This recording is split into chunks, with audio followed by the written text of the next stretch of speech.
Japanese woodblock prints. Today, we see them as masterpieces of world art, hanging in the finest museums.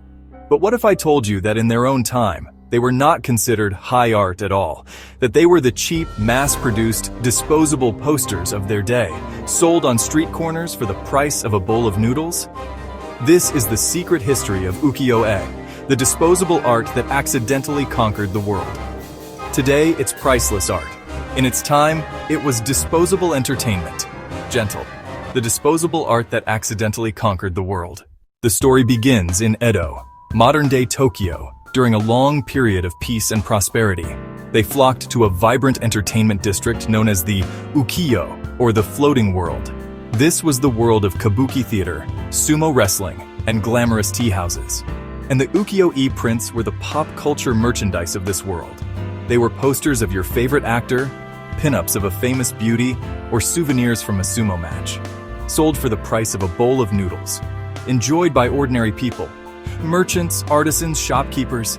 They were ephemera, destined to be used, enjoyed, and then forgotten. This was the soil from which Ukiyo-e grew. Style, wit, and spectacle.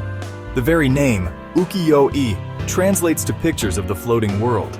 Originally a Buddhist sense of life's transience, retooled by Edo's hedonists into a celebration of the here and now.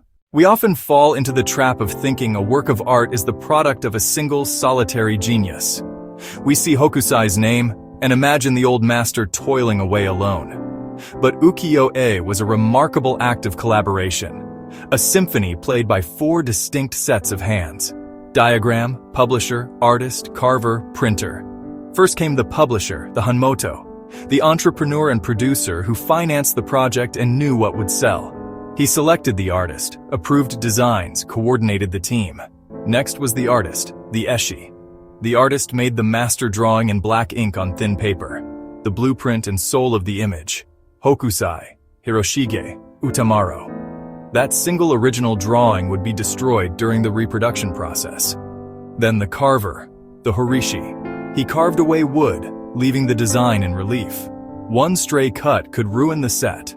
Separate blocks for each color, precise registration marks, the kento, used to align every sheet. Finally, the printer, the surishi, applied water-based pigments to the blocks. The dampened handmade paper was pressed, color by color. The back of the paper was rubbed with a barin for a perfect impression. It was a delicate, repeated dance of pressure, pigment, and paper. A production line of skill and artistry built to meet the public's demand. Not one artist, but a team of 4 master craftsmen. For over 200 years, Japan remained under the policy of sakoku, or closed country. Contact with the Western world was, almost non-existent, limited to a small Dutch trading post in Nagasaki. These vibrant, colorful prints of the floating world were created for an exclusively Japanese audience. A flood of Japanese goods began to make its way to Europe and America. Porcelain, silk, lacquerware, tea. To protect these delicate items, merchants used whatever cheap, sturdy paper was at hand, often old ukiyo-e prints. These masterpieces were now mere scrap paper, destined to be discarded upon arrival in a foreign land. But they were not all discarded. In Paris, some sharp-eyed individuals began to notice these strange and beautiful images emerging from packing crates. Felix Braquemond finds a Hokusai book used as packing. He shows it to friends and excitement spreads. Artists, writers, collectors, they had never seen art with such bold compositions, flat colors, and dramatic perspectives. They were more fascinated by the wrapping paper than the product itself. The reaction was bewilderment and profound admiration. It broke the rules of Western academic painting.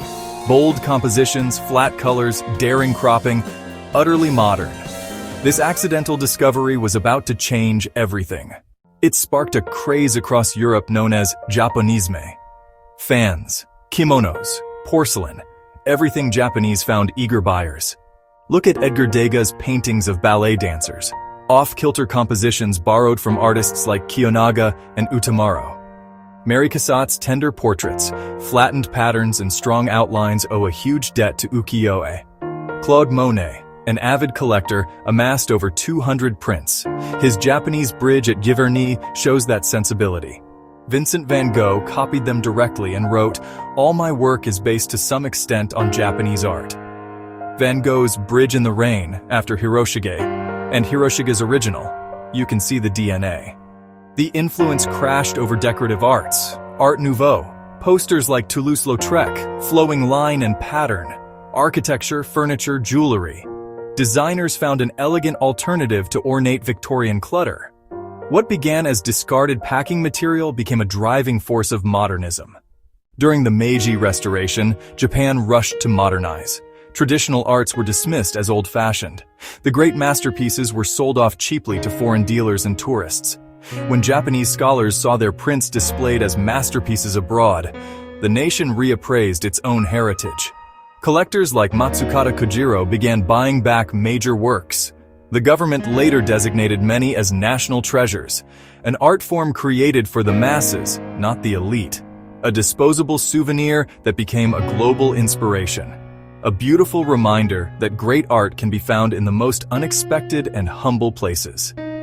If you enjoyed this journey into a secret history, please consider subscribing to NeuroNexus Earth.